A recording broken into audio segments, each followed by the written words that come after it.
here. I like to start off with quotes because I think that's essential to our learning, our development, and our growth. So what is the first quote? Because you got to think about a time that we're living in. We're living in a time of great what? Deception. All of us Messiah believers in here pretty much, right? So what is the first thing when the disciples asked the Messiah, when they asked the Messiah, what would be the sign of your coming and the end of the age? The first thing he told them to be careful that you be not what? So the greatest thing that was going to be happening in our time is deception. Now you got to be thinking about, why was I created in this time? Why did the Most High through all generations waited to this time to correct me and bring me forth? What am I adding to this awakening that's going on now?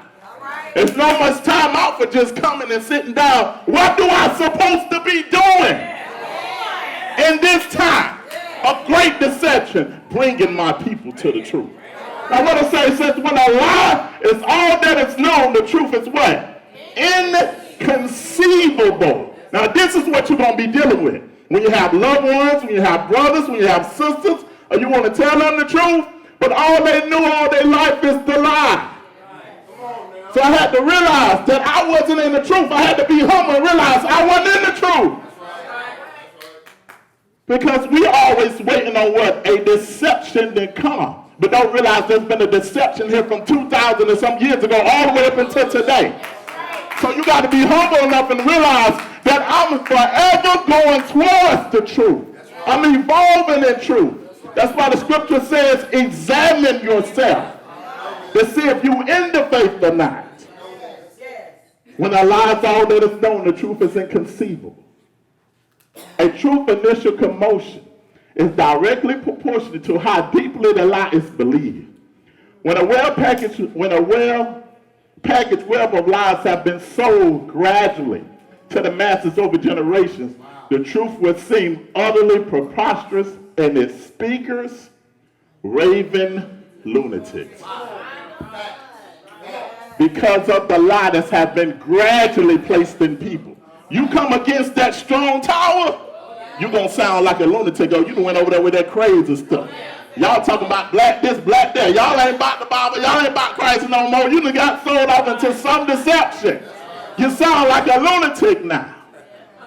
Because why? They have been embraced and made a lie, their conviction. And you have to use wisdom when you're dealing with people. This is one of my favorite quotes by Edmund Spencer. The principle is which is bar against all information, which is proof against all argument, which cannot fail to keep a man in what? Everlasting ignorance. What is this principle? Condemnation before investigation. I never condemn nothing I ain't investigated. Some stuff might sound weird to me now, but I take my time. And I don't condemn it if I haven't investigated it. So we have to be careful what we put our mouth on. That's loud, baby. Whew. All right, now I like to go here because sometimes you got to bring up our understanding of who we are, according to the scripture. Deuteronomy 76. For thou art an holy people. Who is he talking about? Say me. Thou art a holy people unto Yah, the Most High.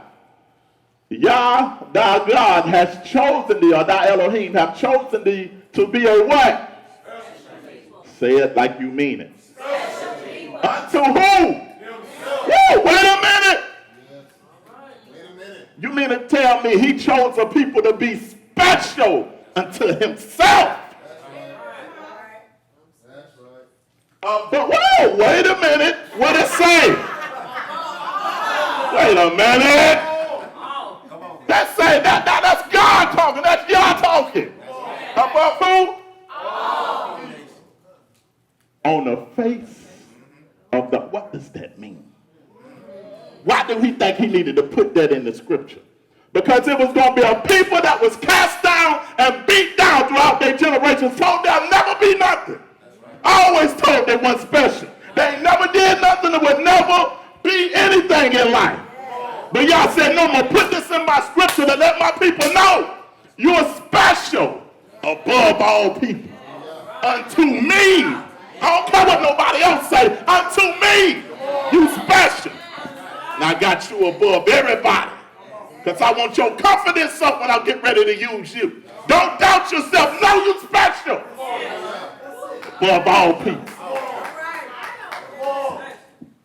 Amos 3:1-2. Hear the word of the Most High, spoken to you, O children of Israel, against the whole family which I brought you from Egypt, saying, you only have I known of all the what?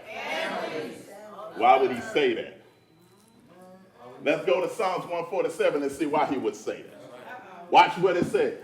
So he done told us that we're special, above all people. He done told us, you only have I known, but I thought he knew the whole earth. Why would he say these words? Psalms 147, let's see, verse 19. He showed his word unto Jacob and his statutes and his judgment unto Israel. He has not dealt so with what? As for his judgments, they have not did what? No. Israel is the only nation that I became intimate with. That I gave you my mind, not only my mind, but my heart. And gave you my spirit. I ain't never deal with a nation as a whole the way I dealt with Israel. Because why? You special unto me. Your purpose make you special. So what? Because of your purpose, I give you the faith to carry out what I have predestined you to do. Special. Above all people. Get your thinking up. Because I gave you my mind and my heart. Deuteronomy 32:9. Watch what it says. For the Most High portion is his people. Jacob is you are his inheritance. Think about it. But your family might leave you their inheritance. He said throughout all the generations, I'm going to set everybody else apart. Because I got an inheritance that must come to me down the generations. So Jacob is the lot of my inheritance. I found him in the desert place in the wasting hollow wilderness. I led him about and instructed him and kept him as what? So who are you? The apple. Give yourself a hand. Y'all see what I'm doing? Deuteronomy 4:5. Behold, I have taught you statutes and judgments, even the Most High, your Elohim, commanded me that you should do so in the land where you possess it. Keep therefore them and do them. No, say they done away with.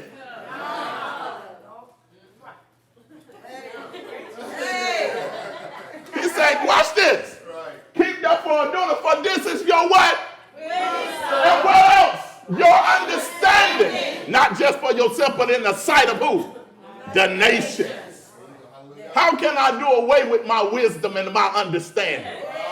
How can I teach a doctrine of doing away with what's supposed to be what sets me apart from other nations? There's no way that can be done away with, because what? That's my wisdom.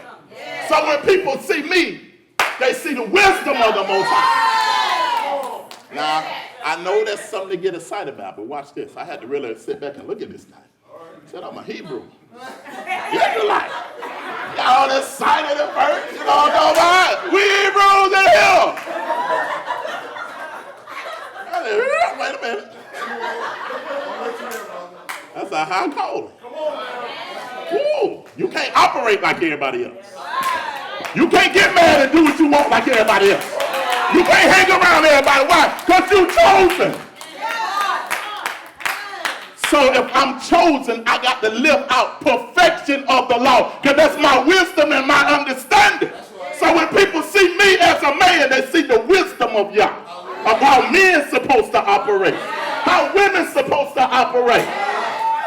I'm chosen, so I live a level of being chosen, walking it out. That's important to understand. That made me start backing up and say, how am I living my life to be an example? If people only sight of a Hebrew was my life, would they be growing and developing? I ain't talking about where I want to be. I'm talking about where I am. I got to be honest with myself. I ain't where I want to be yet. So I ain't going to judge me on where I want to be. I'm judging me on where I am today.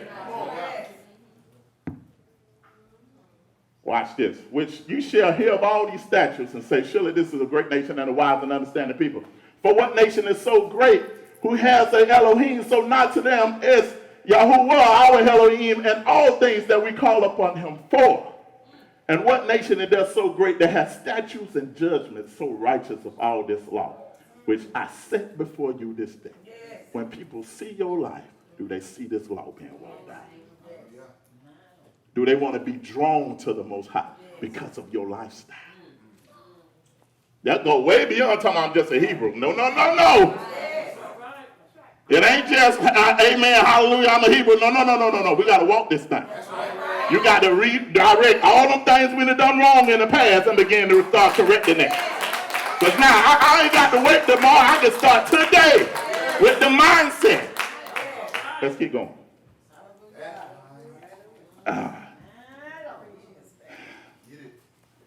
Fight, y'all. Isaiah 66 and 22. It says for us to watch this. Now, a lot of people say, well, you deal with all kind of people that say that Israel is done away with. You get with your Christian people, then if you... That's what I don't understand, right? Now, if I was to just say, just taking the Jewish people, and we're just to say, well, you know what? I'm going to have a ministry to the Jewish people. I'm going to go out there and I'm going to try to bring them into a greater level of the Messiah. I would get all kind of hand claps. Yeah, that's a great job. Based off their ethnicity. But then when I say, I'm going to go out here to my people, because we Israel, let them know they're under them curses and they're going to come out of these things. They tell me that's racist. They don't mean it. That's racist. That's that black theology. Wait a minute. You weren't saying the same thing. We were talking about the Jewish people. But when we switch the people because you're hated of all nations, it's something in there that show a disdain for who you are. So instead of when you show them the whole 1948 lie, then they'll just say, well, it don't matter. Ain't no difference between the Jew and the Greek.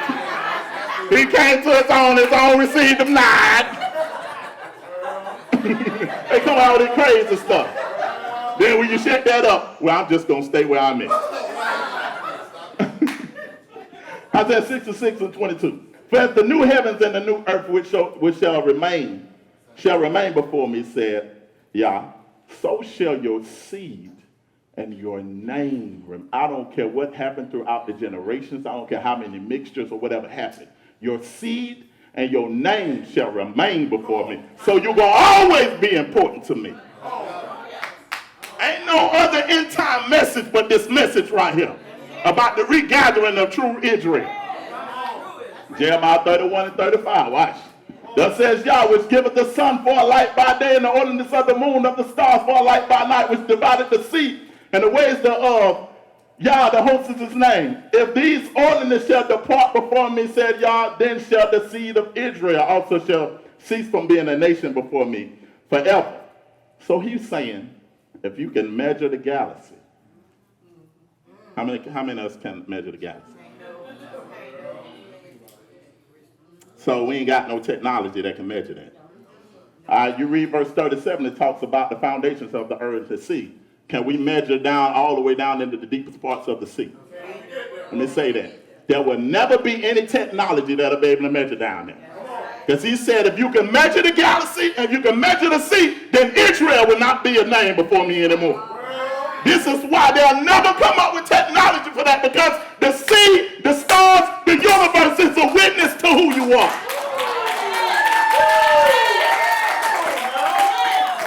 It's a witness to who you are.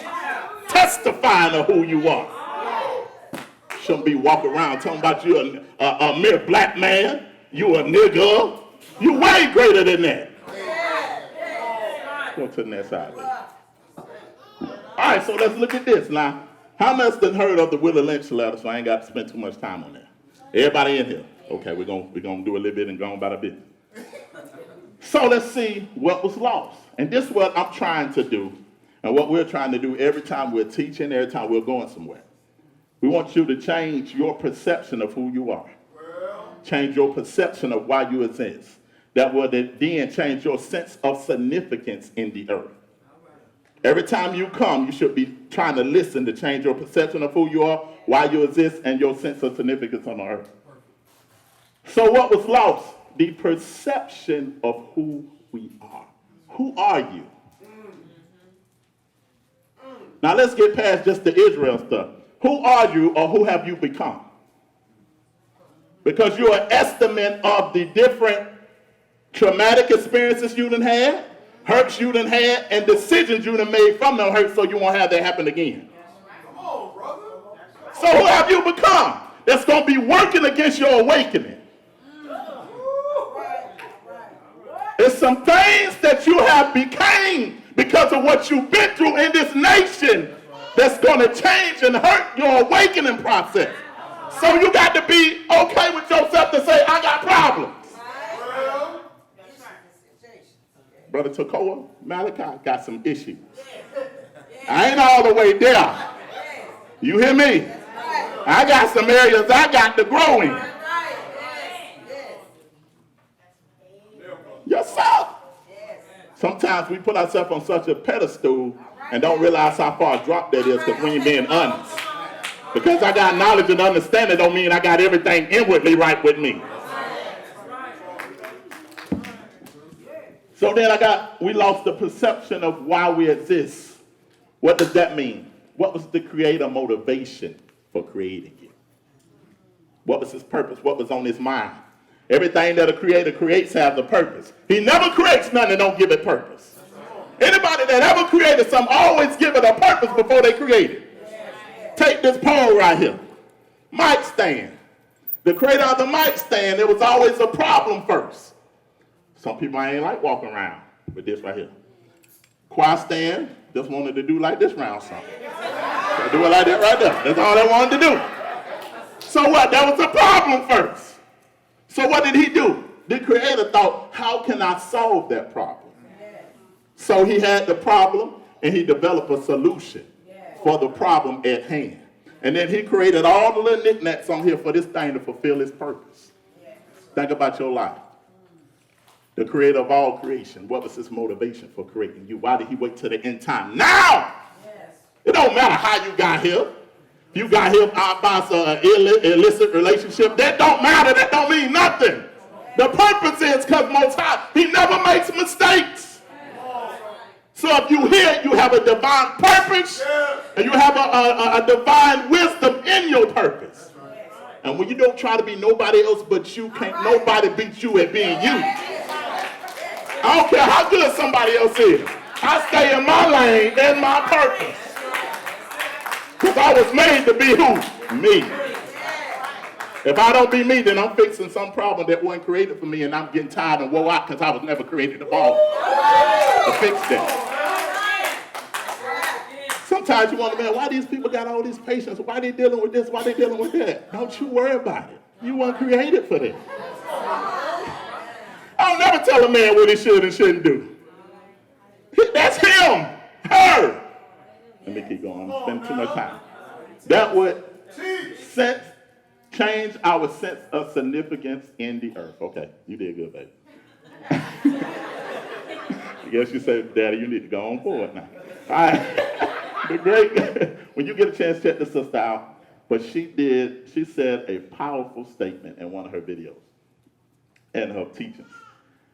You will never understand the magnitude of how great your ancestors were until you understand the magnitude of the system they face, and you can only understand that by understanding the history that was never taught to you. I started thinking about that. Why did they go to these type of depths to keep us in a docile mentality? I mean, they created systems and things that were so great. They did a wonderful job now. You got to give honor. The oppressors did a great job against us. That's right. But look at the magnitude that they went. What was they keeping us from? What did they want us awakened to? What type of power did we possess that they never wanted us to see that again? And people always ask you, well, why are you always dealing with slavery? Why you always mess? Won't you just leave that alone? That's done. And no. There's no way. You mean to tell me my ancestors didn't have a voice, and I got a voice now, won't speak for them? Oh, the bloodshed that has been done to my ancestors because they couldn't speak out. Things they couldn't do. Now I got the ability to say something because it's offending you. I need to shut up. No. My ancestors' blood ain't been spilled on this land for no reason. That's why you should be reading as much as you can, because we couldn't read. Why in the world you watching Empire and the Getting Out in the Letter House Wives, wasting your time when your ancestors is pushing you towards perfection, driving you towards perfection, things they couldn't live out, and you taking it for granted. Wake up. Let's keep going. All right, so now let's get into the mindset of these oppressors according to the scriptures. Their mindset is in the scriptures.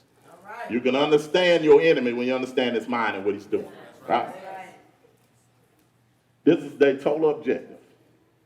And when I say oppressors, I ain't talking about one race. Come on. Right. All right. The essence of power is the ability to define someone else's reality and make them live according to that definition, as though it were a definition of their own choosing. Well, I'm defining your reality and make you think you making decisions, but you're making decisions based on what I give you. You ain't freely thinking. If I can get you to do that, choose your destruction, choose your oppression, and you think it's giving you life, but it's causing you and your lineage to die, I got you. So let's look at some scriptures. Micah 2:2, and we're going to skim through this thing. Where we at on time? What time is it? Take your time. Take your time. It's what? 3:25. I know I was late, y'all. I don't want to take the time. Micah 2:2. Watch what it says. And they covet fields. Watch this mindset. They covet fields and take them by violence, and houses, and they take away. So they oppress a man, not just a man, but his house and even his heritage. This is the type of oppressor we're dealing with. I don't want to just take you, but I want to take your whole household, which is what? Your whole lineage. Not just your lineage, but I want to take everybody that's connected to you as a nation. I'm going to take your heritage, do your way with, and become you. And get rich off your heritage. When I fooled the nations were giving me and sending me income, sending me money based off my ethnicity. Come on now. This is the mindset we dealing with. That's what you're dealing with right here. Zechariah 11:5. Who possessors slay them and hold themselves what? Not guilty. All these police shootings, all this police stuff happens. Possessors does what? Slaying them. And doing what? Holding themselves what? Not guilty. Only way I can keep doing something, like if I'm a police officer, right, and I know all this going on, I'm going to be as careful as I can when I pull somebody over. But if I'm a racist police officer and I know I'm going to get away with it, I don't care if the camera on me. Because now we got cameras on you and we can look at footage and people say they don't believe the footage. The video right there. We don't see the beginning. All right, let's keep going. And they sell them and say, blessed be Yahuwah, for I am rich, and their own shepherds pity them not. They sell them and say, I'm rich, and their own shepherds pity them not. Jeremiah 22:13. Woe to him that buildeth his house by unrighteousness and his chambers by wrong, that uses his neighbor's service without wages, that giveth him not for his work. Woe unto them. So it's going to be some restitution going on. Psalm 49:10-12. For he seeth that the wise men die, likewise the fool, the brutish, and the perish, and leave their wealth to others. This is their inward thoughts is. That their houses shall continue forever, and their dwelling places to all generations. So they don't want to just die and leave their inheritance to others. They want, even in their deathbed, to still have control over you. Now it says the brutish man, the wise man that die, he'll leave his inheritance to others. He said, no, I want to die with your inheritance. Still controlling you throughout the grave. Because you still represent me. Because you wear my what? Name. So I ain't controlling just you. Control your lineage. Control your generation. The end thoughts is that their houses shall continue forever and their dwelling places to all generations. They're called their lands after their own names. And also they call the slaves was named by their master. So even the lands that we live on still show that we're possessed by them. That's the mindset they think with. Go ahead. All right, now we wouldn't think that people sit behind. I ain't just talking about your everyday people that you work with now. I'm talking about the high echelon of people that control the world, that know who you are and sit behind closed door and plan your demise. Now, some folks think, well, that's conspiracy theory. Keep on thinking that. I ain't got time to bring you the truth on that. Okay, you'll learn in time.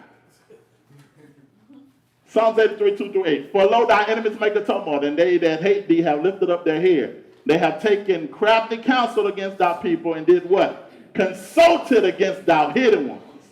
Who are the hidden ones? They have said, come, let us cut them off from being a nation, that the name of Israel may be what? And no more remembrance. For they have consulted together in one consent, and they have a confederate against thee. So we see these different nations that had came together and did that. Did it stop at these nations? No. So it's still going on now. People standing behind closed doors, planning out your demise. Right.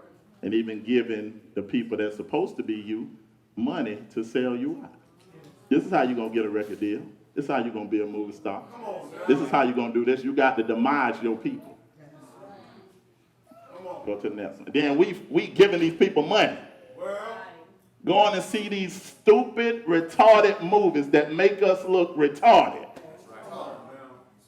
They give you the identification of a thug, define it, kill you, and then make thug be the reason that you was able to be killed. I'm going to say that again. Listen at what I'm saying. Say it again. Take your time. They came with the definition. I ain't got time to go all the way into what thug means, but I'll just give you a quick thing. They gave you the definition of a thug.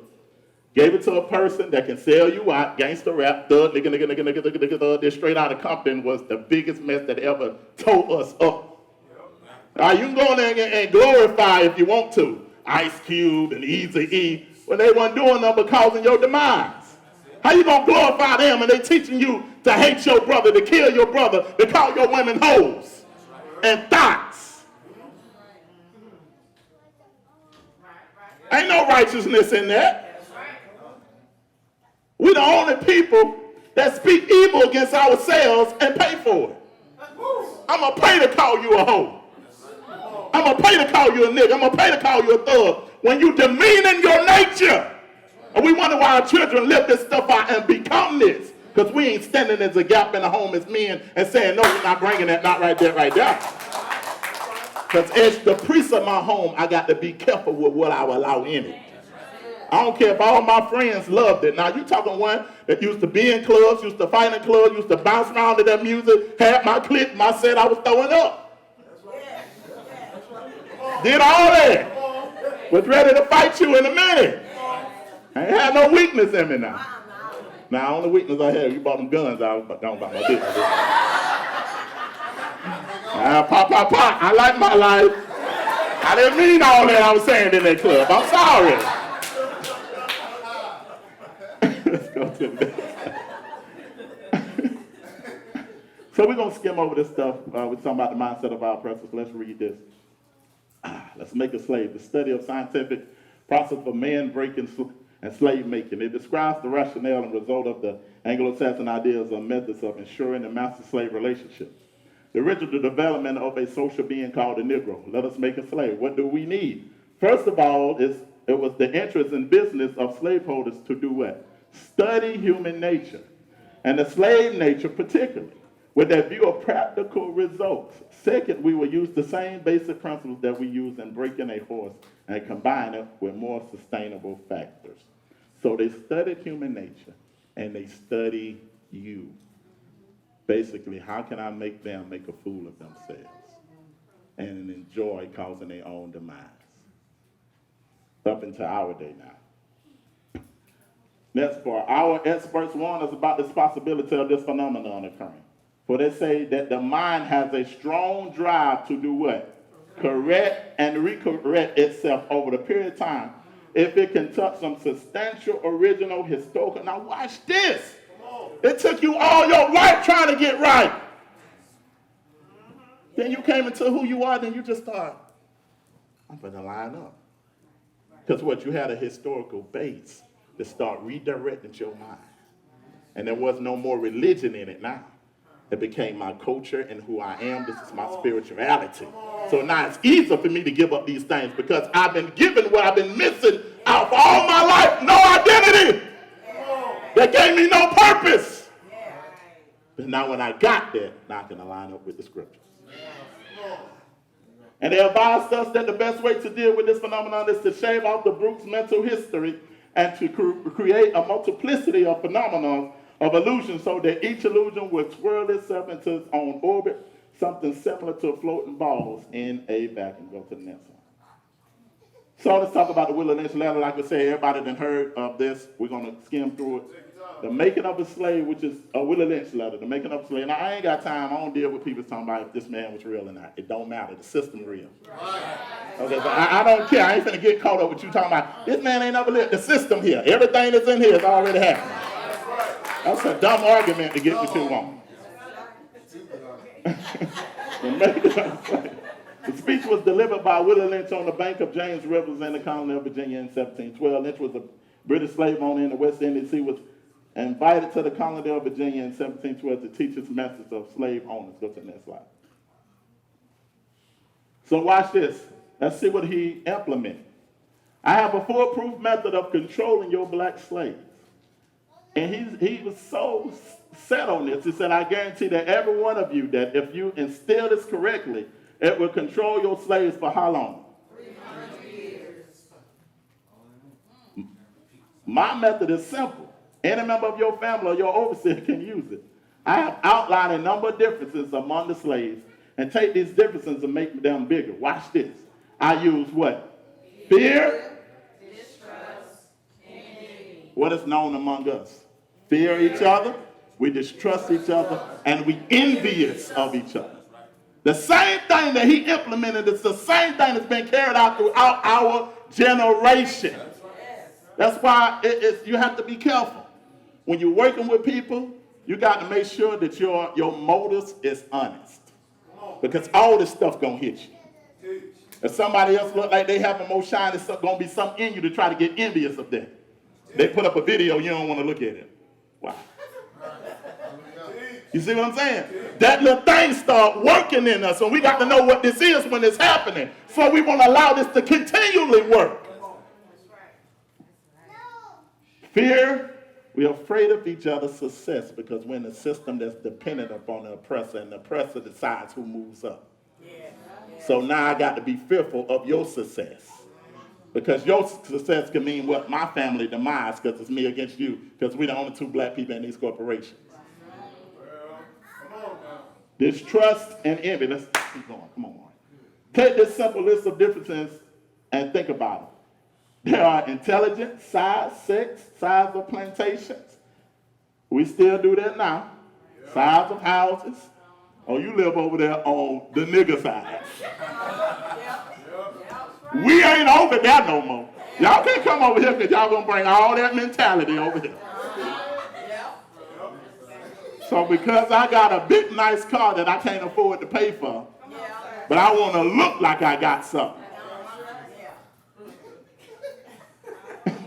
Let's pick the old black man versus the young. And that's one thing that they would even do back in the day too, that they would pin the old black man against the young man, and we can still see that disrespect going on now. There was a time, even back in our culture, that we would stand up when the older or the elders would come into the room, that we would bow before them when they would come into the room, that we would give them the utmost respect. Now they come in, man, you don't know nothing. old self. That's back in your day. That's a new time we living in. Even if they don't have this understanding, you still got to respect them. Even if they're against what you're saying, you still got to respect them, but because of their position of being, I honor you for being on the earth this long, and you Israel. You ain't got to know what I know. I'm not going to get into no confrontation because you don't know what I know. That's not for your generation then. I'm still going to honor you though. You see what I'm saying? Because even in fact, you look at the old church. They might not have all the wisdom, but they have more faith than we have. Now, boy, we'd be laid on the car note and be about to break down in head and everything. We walk in here, sister, look at us wrong, we about to blow up something. Ain't got no faith, ain't got no heart. Dark skin against light skin. Uh-oh. Uh-oh. That's still going on today. I dealt with a lot of that growing up. Darkness, that's what they used to call it. Evening. Hey man, that's funny. But everything have a purpose. All our colors are beautiful. You know what I'm saying? So you know it's in the thing that went down the generations because our children even do that. So this is why it's very important to tell our young ladies how beautiful your skin is. So every time I see a young lady, baby, come in with your little pretty brown chocolate self. I ain't gonna tell no grown lady that. Wrong spirit get in there. I do a general thing and say, y'all all beautiful. Fine hair against coarse hair. Look at your old that nappy hair. No. When you understand the spiritualism behind your hair. Which doll is the black doll? And which one is the white doll? That one. Which doll is the pretty doll? Which doll is the nice doll? Which doll is the bad doll? Which doll is the nice doll? And which doll is the bad doll? And why is that doll pretty? Because she's white and he has 2 eyes. Which doll is the ugly doll? Why is that doll ugly? Because he's black. Which doll looks most like you? Like me. Yeah, which one looks like you? And that one. Okay. That doll. Man, your hair is spiritual, your skin, your melanin, everything about you is spiritual. It's the perfect design of the Creator. What is melanin? It is the pigment in our skin. It's what gives us the black and brown appearance. There are 4 types of melanin. You have neuromelanin that is created in a pineal gland. You have allomelanin that is in fruits, that is in food, that is in soil, fungi. You have it in plants. It is in various forms of the atmosphere, and you also have these types. Eumelanin, which is called true melanin, is black and brown, found in African people, and you have pheomelanin, or a pale or a dusky melanin, that is red and yellow, found in Europeans. We have these types of melanin found in our skin, hair, and our eyes, and this is what gives us the advantage of being African people, that you or true melanin. Even with the presence of it in our eyes, it's what allows us to put outfits together. It's what allows us to put a nice color scheme or palette together, because what we see having brown, dark brown eyes, pigmented eyes, is different from what other people see. The presence of melanin literally heightens the dimensions of all things. It's also a neurotransmitter. So if you think about, if most people have to go from receptor A to B to C to D, the African, having the presence of melanin, is able to go from receptor A straight to D. This is what allows us to run fast. This is what allows us to think fast. Freestyle rapping. This is what allows us to be able to do things like crump. The body is able to move at whatever degree that we need it to, but with the presence of melanin, it gives you the advantages of having the rhythm. When you look at European people and you think to yourself, why don't they have the natural rhythm that we have? Because they have very low degrees of eumelanin, if any at all. They're mostly based of pheomelanin. Eumelanin is present in melanomas or cancer moles that are located on their skin. But for the most part, eumelanin is found in African people. The advantages of that is the presence of eumelanin acts as a natural sun protectant. We learned that last week. This is what allows us to look 25 up until we're 90. Also, the presence of eumelanin is what takes the energy in from the sun and gives us the ability to produce vitamin D. The presence of vitamin D allows us to produce nutrients. So more vitamin D means your body is able to produce more nutrients. Wet nurses were the African slaves during slavery time that had to feed European babies their breast milk. The reason why is because around the areola of the breast milk of the African woman is eumelanin, allowing her to produce a very nutritious breast milk. And that's what they fed their European babies because they understood that it was better for the baby. So the presence of melanin in high contents is what gives African people the advantage that we have. This is what allows us to sing well, dance well, think fast, be able to create so many inventions. It is important to understand that African people have created a lot of the inventions that we use every single day, even down to the very computer in which we're looking at. African people have a natural affinity for life due to the presence of melanin. Switching gears a little bit, let's think about fruit. Red wine is a wine that doctors say if you drink a glass a day, it'll keep your heart healthy. That's because the allomelanin found in the grapes literally sucks in the energy from the sun, producing a riper grape.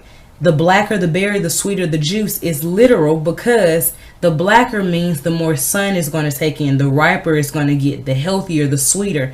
Dark chocolate also, that's a natural antioxidant. Dark chocolate is a melanated thing in the universe. So allomelanin is present. Vanilla, it is sweet. It has the presence of melanin. Food with melanin is good for you. That's even what we see. So it's very important to dispel the whole black is bad, light is good. It's actually the very opposite. I'm not saying light is bad. The opposite though, because black is strong, black is pure, black is the most like right. To be darker means that you're stronger. You're going to be able to sing better. You're going to be able to run faster. You're going to be able to jump higher. You're going to be able to live longer. You're going to look younger longer. To be chocolate means that you're the most prototypic individual of all human species, because even the word human means hue, man. The individual with the most hue is the more like a human being. So your individuals who are chocolate are your best individuals in the entire world. So where y'all have free? Don't be letting folks make you feel bad. You got to straighten it all out all the time. Ain't no wrong if you straighten yours. That's fine. You do what you do. But don't be afraid to just let your glow. That's right. Greg out to Whitewash It. That's a pretty good book. You can check it out. With everything you look at, eat the meat and spit out the bone. Right? So, but she brought up a good point. It says the power that causes galaxies to spiral and planets and atoms to spin, that causes the double helix spiral of our DNA molecules. This same spiraling power causes spiraling hair, otherwise known as what? Nappy, kinky, curly, frizzy, wavy, woolly hair. The words spin, spiral, and spiritual all have common roots. The supreme power spins and spirals.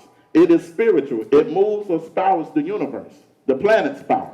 The entire universe dances and spirals, rotation of everything, and it reflects spiral and spiritual essence out of which it is made. The spiral, especially the golden spiral, is simultaneously the most profound motion design in the universe, built into all life. This spiral is built into all life forms. From seashells to man, to spiraling nappy hair, your blood spirals throughout your veins. That plant spiral up from the soil, and nappy hair spirals up from your hair roots. Even if you ball your hand now, tight and let it go, you'll see your hand and blood and your fingers are in a spiral. Let you see that you are beautifully and perfectly designed. Let's go to the next thing. Let's hurry up, baby. All right, let's go through this real quick. Your house slave against your field slave. Status on planets. Attitudes of owners, whether the slaves are in the valley, on the hill, on the east, the west, and the north, and the south. Now, we're people that are territorial. Give us a territory. Anything you give us, we're going to represent to the fullest. You give it, that's our gift. We'll take what you give us and take it to the max. Even ghetto. We'll show you ghetto on a whole nother level and be defined by it. So, same thing going on back then, where you had the East Plantation against the West Plantation, and sometimes they would have what was known back then as the Royal Rumble, like WWE right now, that they would put all the slaves and bring them from the East, South, and the West, put them in a ring and have to fight to their death. Whoever would be the last one standing would be the last one that won. But then they start taking ownership of their sides. East side, West side. We do that now. I did that back in the day. AUG, Southside Borough, Ripping. Nah, Brown Road ain't never did enough for me in my life. But I'm ready to fight and die for it. We're still doing it up until today. So the black slaves, after receiving this indoctrination, shall carry it on and will become self-refueling regeneration. Let's go to the next slide. All right, now let's look at the breakdown of the family. This is very important to begin to see that they studied us. And they studied how the Hebrew woman, how her dependency was on her man. They ain't had that Beyonce spirit. Y'all better quit reading Beyonce Bible. Reading her scriptures. She gonna have you by yourself. She couldn't keep Jay-Z. Lemonade and all that. Yeah, keep on listening to her doctrine.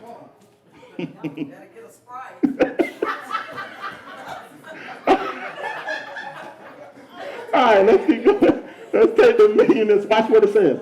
Let's take the meanest and most rest. Because I always thought, how could they control? Now, a lot of that, you have to go back and look into history, because they weren't controlling a lot of them like we thought they were. But they was having uprisings in a lot of places that we don't know about. So, but I always thought, how could they keep them? But it says, to take the meanest and most restless, use my language, nigger, and strip him of his clothes in front of the remaining male niggas. The female and the infant nigger, and tar, feather him, and tie, each led to a different horse facing in opposite direction. Watch with it. Now, this is how you control them now. Now, what we going to do? You take the meanest and most ruthless one, straight off the boat. Bring everybody to come see this. You put horses to every leg, set them on fire while all I'm watching. Now, can you imagine your son looking at this? Set them on fire. Beat the horses till they, do you know how much pressure that takes to rip somebody's body parts? Yes, yes. Completely off their body. Set them on fire. Bring the dogs up there to eat of that flesh. And make the woman watch. Take the next male. Beat him. Tar his body up and beat him to the point of death. Don't kill him. But we sending a message to everybody that's watching. What would happen if you rebel against us? Now we're going to do something that's very humiliating now.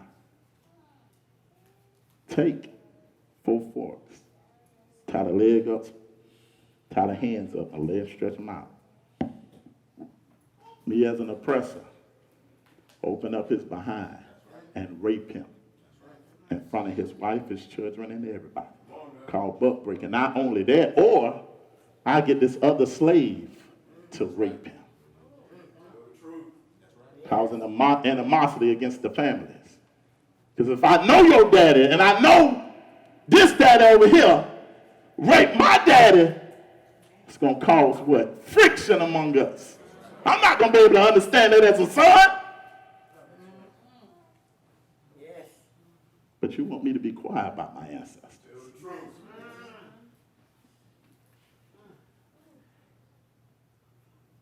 The next step is to bull whip on the remaining nigga and males to the point of death in front of the female and the infant. Don't kill him, but put the fear of God in him, for he can be useful for future breeding. When we have reversed the relationship, watch what it says. in her natural and what they call it uncivilized state, she would have a strong dependency upon the uncivilized male. What did they notice? That they had to reverse. They noticed that the slaves trust each other initially. They know that they had respect for each other initially. And they learned that they loved each other. So what was the reverse of that? Fear, distrust, and envy. She would have limited protective tendencies toward her independent male offspring and would raise her male offspring to be dependent like her. Nature had provided for this type of balance. We will reverse that nature by burning and pulling the civilized nigga apart, bull with him, to the point of death and omnipresence, and by her being left alone, unprotected, with the male image destroyed. The ordeal would cause her to move from her psychological dependent state to a frozen independent state. In this frozen psychological state of independence, she will raise her male and a female in reverse roles. For fear of young male's life, she was psychologically train him to be mentally weak, dependent, and physically strong.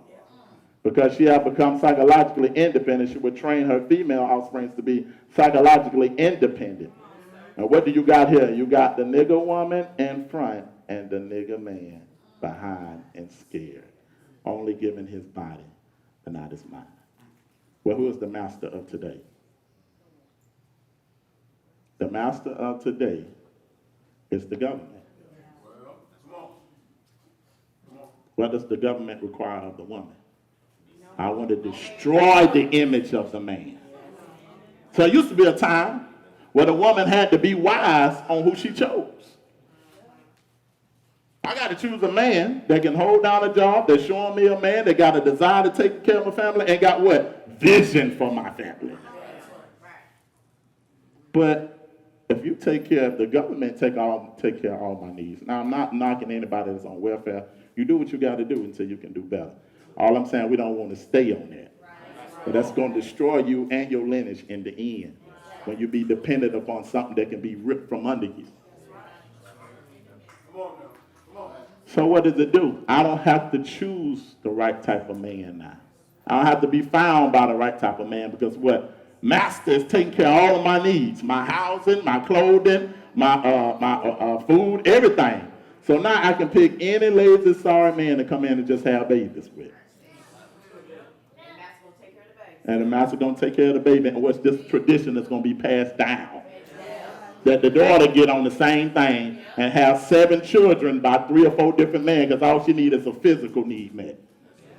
And it's doing what? Keeping a man dependent upon a woman.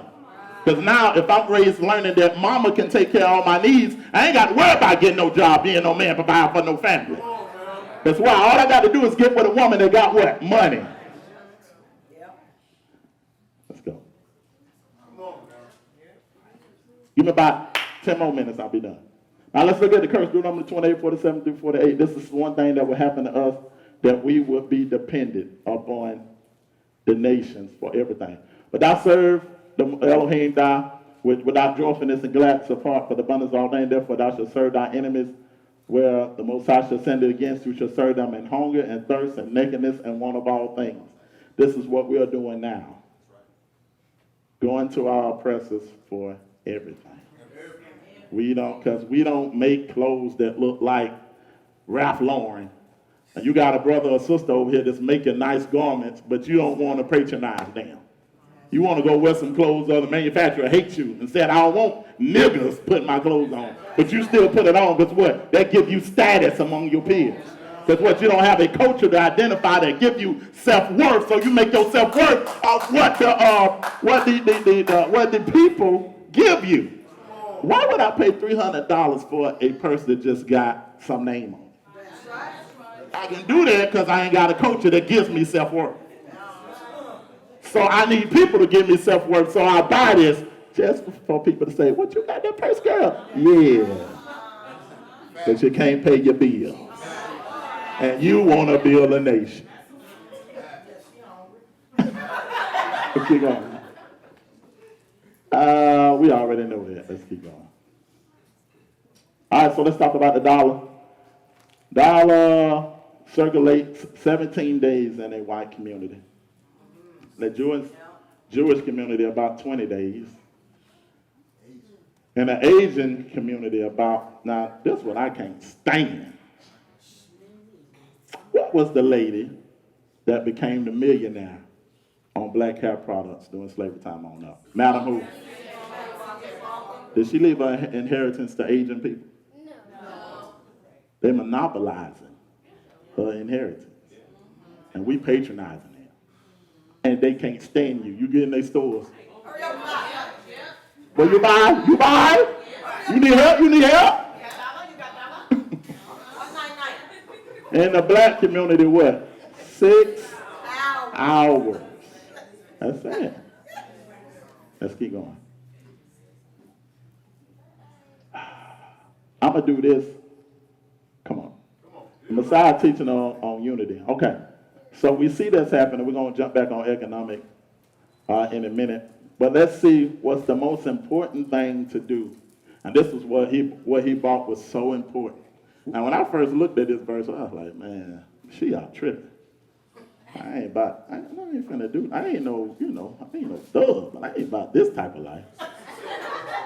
The verse is Luke 6, verse 27 through 36. Luke 6, 27 through 36. Watch what it says. Now, think about it when you read this in the terms of a nation being together into captivity and the unity that we must have in this captivity. All right. Think about it in that terms. But I say unto you, who here love your enemies and do good to those that hate you. Bless those who curse you and pray for those that mistreat you.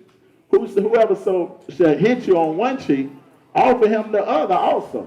And whoever takes away your coat, do not withhold your shirt from them. Now, when I first heard that, I was like, I don't know. Man wrote that right there. I ain't gonna go by that. But when I started thinking about, sometimes he would use extreme measures to get you to his point. The main thing about this is retaliation. Don't be so quick to retaliate against your brother when you're in captivity. Because the greatest thing y'all gonna need is what? Unity. Even if you become enemies to each other, don't allow that, because sometimes we can be enemies because we believe in two different things. But that don't allow that to make you enemies. Go farther with him. Talk with him. Love on each other. If somebody do something wrong against you, don't be so quick to retaliate, because there's something in us that make us want to be so angry with each other. I mean, we'll take it from 0 to 10 when one of us do it. You let another nation do something to us, oh, well, they just might have had a bad day. But the Mashiach is trying to tell you, this is how you deal with each other. Just because you walked in the room and sister didn't speak to you today, don't have no attitude against her and go talk to another sister and be like, well, this sister ain't said nothing to me today. I waved at her and she ain't looking, I'm done with her. Just off that. What did the Messiah say? Bless those that curse you, so if you feel like she curse you, go bless her. Don't be so quick to retaliate. Don't be so quick to be ready to fight. Don't be so quick to go off your first mind when you're not seeing clearly anyway. Let's keep going. That's enough. Y'all can read that on your own time. Matthew 18, 1 through 5. Now, this is important. This is how you handle situations. Matthew 18, 15 through 7. Moreover, if thy brother shall trespass against thee, go and tell him. Go and tell who? Don't go tell your sister. And tell your whole little crew you hang with. Go tell him his fault between thee and him alone. If he shall not hear thee, thou hast gained thy brother. But if he will not hear thee, then take with thee 1 or 2 more, that in the mouth of 2 or 3 witnesses let every word be established. Now, if I came to you and tried to talk things out, it didn't work, then it says go talk, take 2 or 3 more. Don't go get your clique. That's why it's good to have a council of elders, where you can go get the elders first, and then we can bring this before 1 or 2 of the elders. We can talk about it. And say if that don't work, then bring it before the assembly, which is bringing it before the leader and the whole council. And try to hear this and work this thing out and let them judge this. You see what I'm saying? And then when you do that and they still don't hear you, then as a whole group, we can see that this person don't want to do right. And it says consider them a what? That's the scripture way that it shows to do that. Let's keep going. We're talking about unity and how to handle things. I'm just going to say through these things. Restore cultural spirituality. In order for us to do this, seek out to know the Creator through the Spirit of the Creator. Follow the pattern of the Son that we just showed some of that. Return to the language. That's one thing that I'm finna back up and really just start doing it, because I had to tell myself, if it's some kind of way I could time travel, and I say I'm a Hebrew, and I go into the Messiah's time right now, I don't know what they're talking about. But I'm up here talking about, I'm Hebrew, and I can't even speak the language. And return to the customs, because in the language is jewels that we can't get out of the King James Bible. I'll say that again. In the language is jewels that we can't get out of the King James Version of the Bible, because it's a translation. You understand what I'm saying? So that's why it's important to learn the language. Return to the customs. Let's keep going. We all talking about and restore the relationship in the home, because you can't build a nation if you ain't building that nation in your house. So that's when you got to look at the things that have generationally caused your specific lineage to fail. I know we are under things that cause the whole nation to fail, but let's look at things that cause my specific lineage to fail. Let's look at my father and his father and look at what they dealt with. Let's look at my mother and her mother and look at what they dealt with, so the buck can stop with me. So this ain't being passed on to my children, because I'm identifying the problem and correcting it. All right, let's keep going. Restore the biblical roles of the man and a woman in the house. This is important if you're married. This is all about unity. If you're married, we're taught the State of the Union address. Maybe once a month, you need to sit down together and say, baby, how am I doing as a husband? How am I doing? What's the areas I need to work on? Now, when you first do that, it ain't going to be fun. She might say something that you be like, hey, what? But let me tell you what you need to be doing. No, calm down. You asked her. So you got to be humble. That's why I tell people, either you hearing with it, you got to watch the type of ear you hearing with. Either you're going to hear with an ear of offense or defense. You're going to get offended by what somebody say, or you're going to get defensive. You got to eradicate that and hear with your heart. Learn how to confront without offending a person. One of the things that we have learned through this book that's called Confront Without Offending. Bread, meat, bread. Everybody say it with me together. Bread, meat, bread. Great book. Check that out. What is that saying? You give a person an accolade first, give them a praise. Go to the meat of your conversation and end with a praise. That'll help Israel out amongst each other very well. Be like, but man, you know, you my dude, man. I appreciate the things that we do together. You taught me some things. I hope you taught you some things, man. I love to have you to my house. You my friend. You my brother. But let me. I want you to hear my heart on this right here. That something you kind of did, it kind of rubbed me the wrong way. I want you to check this out. When you came to my house and we had like a cookout, you kind of ate like 5 pieces of chicken, bro. Then you took 2 plates home with you. Now, I mean this out the bottom of my heart, man. It's rough out here, so you my man, you my dude. Now I just want you to think about that for the next time that we have stuff. You my man, right? Bread, meat, bread. How can he get offended by that? That's wisdom now. Unity in the midst of captivity. Learn how to depend on each other. Let's keep going. All right, one more minute. Restore biblical health, y'all. In the world, we can build a nation if we eating everything. That's right. Now, I got my hand up. I love snacks. Now, I follow the health laws. But the Bible ain't saying nothing about Little Debbie. And that's why I be messing up there. I ain't Little Debbie, Doritos, you know what I'm saying? But that stuff killing you, man. It's killing you. So, we ain't going too much into this. But just know, you gotta eat healthy, because the main thing is you want to survive for your children. You want to cause your own demise by eating terrible, because you're really killing yourself by your own consent. Let's go to the next one.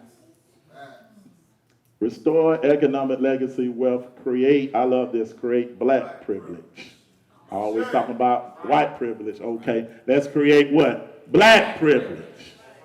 Well, we patronizing you and depending on you just because you black. Yeah. I'm going to let that sink in a little while. Just because you black, I'm going to work. Now, I know some of us crazy. And you got, if you know somebody crazy, you can't go work with him, right? You got to kind of work with people in the truth first and, just kind of, till you can get them at a level. Because some of us will let us down. See what I'm saying? But we still can create black privilege and teach your children to do that. Can't have your children dependent on everybody. A lot of times, me and my wife, we came up with this thing that sometimes we'll let one of my daughters, she's into art, and another of my daughters into cooking. Sometimes we'll invite the grandparents and stuff over, let my daughter cook for them, and let them pay her for cooking. Teaching her how to start their own business. Have an art exhibit, set the art exhibit up, let grandparents, family come over, look at that, okay.